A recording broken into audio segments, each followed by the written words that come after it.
Hi, I want to tell you about the most important drawing that I've ever done. It's not this one, by the way. This is a setup. This is a very obvious setup. I think this is the best painting I've ever done, though. It is very large. Let me try and move it. Actually, I take it back. You can just look at that in the background. I'll show a better shot here of this painting. It's not this one. You got clickbaited. Anyway, I will tell you about the most important drawing I've ever done, and it is in here. This is a very shitty sketchbook that I got over 10 years ago. And I got it for school. It was when I was 9 years old in primary school, and we all had to get like an art sketchbook for art class. And the most important drawing I've ever done is in here.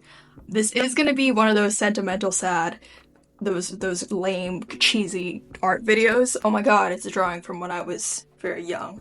But it's for an interesting reason that I will get to right now. This is a drawing I did at school when I was 9 years old. The prompt or the task was to do like a self-portrait of yourself, and you have to pick like an emotion and you drew it. It's not the first drawing I've done of myself. It's not the last one I've done of myself, obviously, because I'm not 9 years old. I think I've done maybe near like 100 drawings of myself throughout my life. I think I spent like a maximum of 10 minutes on this, surely. And if you did line up of all of my other childhood drawings, you really wouldn't be able to tell why this one in particular is so important. But once I show you, I'll tell you why it's so important. And it's because I found this sketchbook again in 2016. I did this drawing in 2010. And in 2016, I decided that I was going to do a little follow-up update drawing of the original drawing I did of myself in this book right next to it. This book is, I'm just going to show you actually. I'm just going to no anticipation, right? This is the drawing. It's of a little anime girl. And if you can see all of these little iterations throughout the years, for over 10 years, every couple of years when I remember to, I will do a little updated version of this original giant cartoon anime girl next to it. And then you can see my art progress throughout the years. And I think that was a very cool idea. It would have been a really good idea for this video if I did the update of this drawing live, but I actually did it yesterday. We're just gonna talk through it, and hopefully you still enjoy this video. It's gonna be a little bit sad, but anyway, starting off, you know what? I'm just gonna switch the angle over so you can see here. This is the drawing. It's very pale because I draw very light, but also this drawing's like over, how old am I? I am 22, so this drawing is it's like 12 years old. And this paper, by the way, smells like absolute dog water. It smells absolutely It's molding, it's yellowing, it's yucky. Anyway, this is the drawing, the original one. It's very anime influenced. This is the one I did yesterday of the same girl. I was gonna tape up the rest of them and then you can see them all one by one, but actually I can't be asked. This is the original drawing. This is the one I did in 2016 of the same girl. I think I was like 15, 14 when I did this. I was 9 when I did the first one, by the way. And then this is the one I did in 2017 when I was 15. I was 15 when I did this. So if I was 15, I was 14 when I did this one. 15 when I did this one. This one in 2019, I would have been 17 or 18 when I did this. And this one in 2024. I am now 22 years old when I did this one. This is embarrassing. I had to cut that video because I couldn't do the math. This is over 15 years worth of art progress on one page. And that is why it is the most special drawing that I've ever did. Well, I guess it's like a drawing in progress, because hopefully I'm going to do the next one right here. And then after that, I don't know where I'm going to do the rest of them on this page.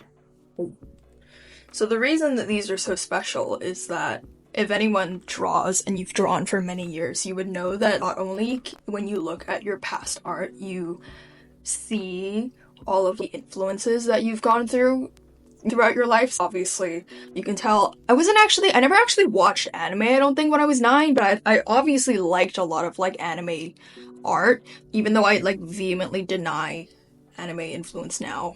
This is a receipt from the past, which is obviously I did actually like anime art, even though now I'm like, oh, I don't watch anime.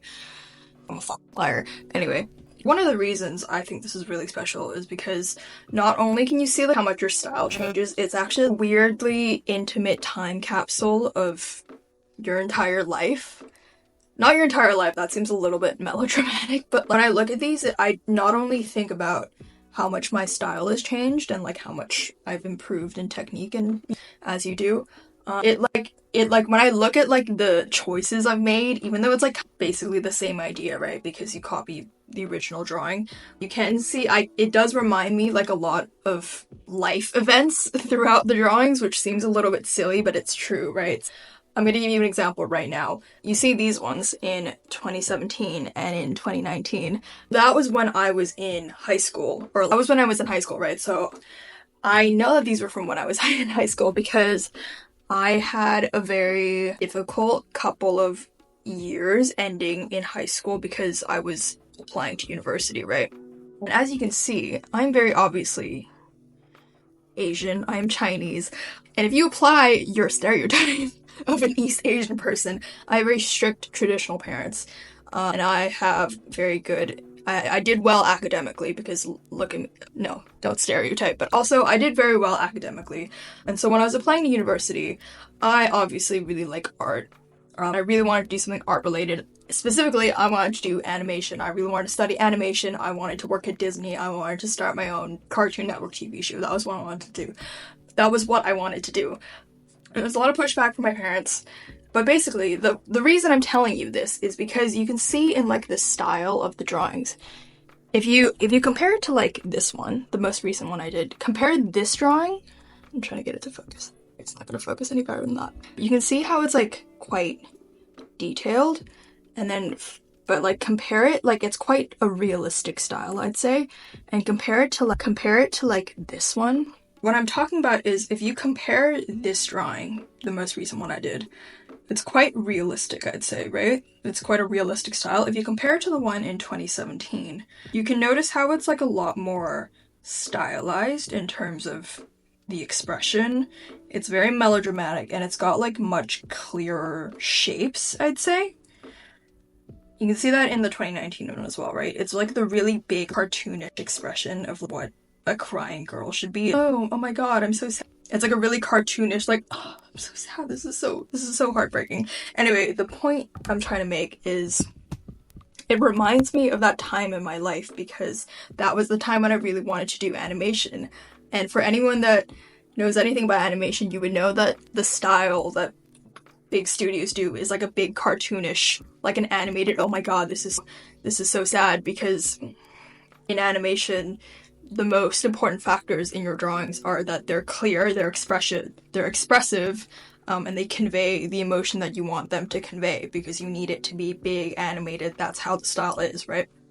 But as you can see, I've kind of progressed from that, and I do like a more natural, realistic style now.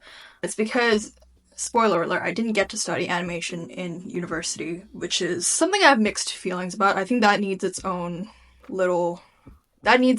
separate video series, probably. I actually recently graduated from a law degree, which is very different, and it's very Asian. It's very Chinese. Because, guys, I caved. Anyway. That's completely unrelated to animation. It's completely unrelated to art in general. Basically, I've given up on animation. Not in the sad way. Yes, in the sad way, that is a sad thing, but also, I weirdly have the pleasure of drawing again. In the way that I think I definitely did when I wanted to pursue animation or like pursue art professionally.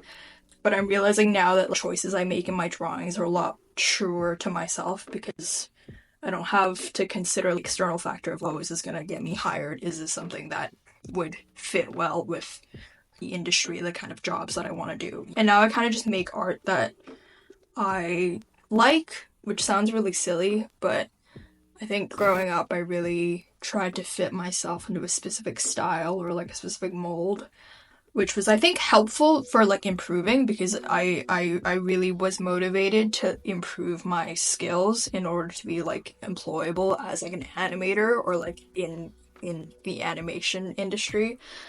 But now I kind of do like more realism. As you can tell, I did a lot of realism as well. I did a lot of painting in school. And I kind of just finally found a style that I'm happy with. And I also liked that the girl kind of like aged up with me, which I don't know if that's on purpose. I guess that kind of happened with this one because I think I tried to draw it similar to like my hairstyle. You can see how like she has like a little like shorter hair. I did do my hair in this style for this video so that matches like this. I'm not sure if the girl is meant to age up because obviously in the original one I was 9 and I'm not 9 years old anymore. She's still wearing the school uniform, but it's got like the heavy mascara the mascara streaks. It's got like the smoky eyes. It's got like grungy kind of aesthetic that I'm going for now. I guess the drawing is like growing with me. She's like significantly older than the original. Another thing, this is unrelated but like kind of stupid. I posted this on my Instagram stories and like my friend texted me, she's like, "Why do you have the fucking Pepsi logo on your school uniform?" And I said, "Yo, this is uncalled for." I didn't anyway. But yeah, when I looked at this yesterday, I actually got really emotional. I got really sad. I was listening to like a sad playlist on Spotify and she's crying, so I was sad as well, and it's of me crying. I think it just made me think about how silly and personal art is, because it's like it's just a silly little like anime girl, but it's like a silly little anime girl that I drew 10 years ago, and that makes me sad and no one else sad. But anyway, there you go. I hope you enjoyed. If you make art, I highly recommend doing this. It's really rewarding to me, even though I think this is this is like dog video quality. You can't even see it properly.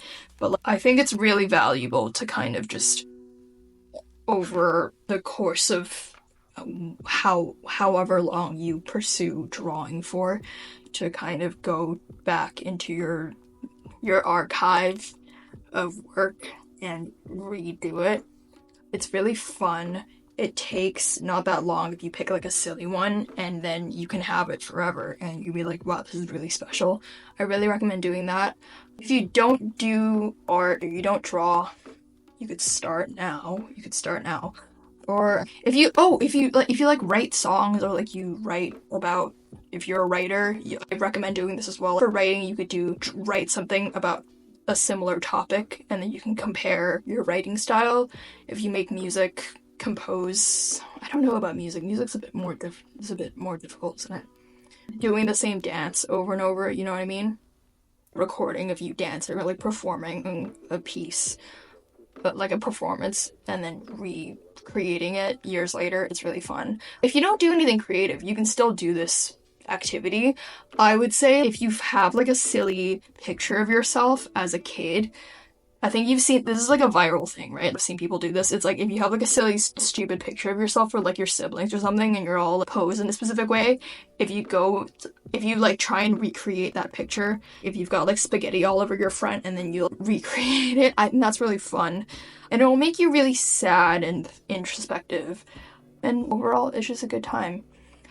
Thank you for watching this video. It's very rambly. I really want to make more long form content, because for those of you who don't know, I make a lot of like reels on Instagram, but Instagram is frankly like a temperamental relationship. It's like having a temperamental boyfriend, because it'll be like really hot and cold with you. Sometimes you post art or like you post content on Instagram and it blows up and you're like, yes, I can make this my job, and then suddenly it'll tank and you'll lose followers, and you're like, what's wrong? Like, tell me what's wrong, and then you just can't know, because it's an algorithm.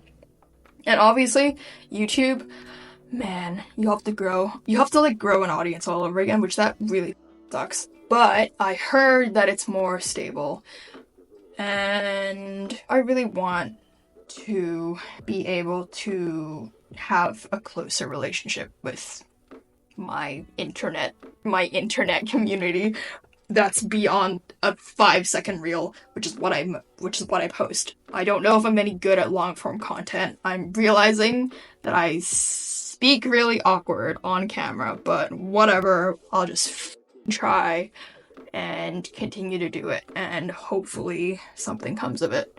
But anyway, I hope you enjoyed this video. Please subscribe so that I can move off of Instagram and do this instead. comment what you want me to do because I'm basically open to doing anything within reason that's not illegal. Anyway, thank you. Enjoy. Bye bye. I almost forgot, but here is a better shot of that painting. It's quite big, it's quite large. Here's like a zoom in of the faces. I think when I did this, so when I painted this, I used a combination of reference photos of myself, but I also used a lot of images that I found online. This in particular is something I did from a reference picture I did of like Petra Collins, the photographer. The Instagram girls know Petra Collins. I love Petra Collins. I think this is from a promotional thing that she did for like Selena Gomez. It's like a weird short horror movie thing. And there's like a picture of that where like Selena Gomez is sitting in a bathtub and they use like a weird prop that looks like that. And I was like, that's really cool. Let me try. But anyway, that's that. I hope you enjoyed this video.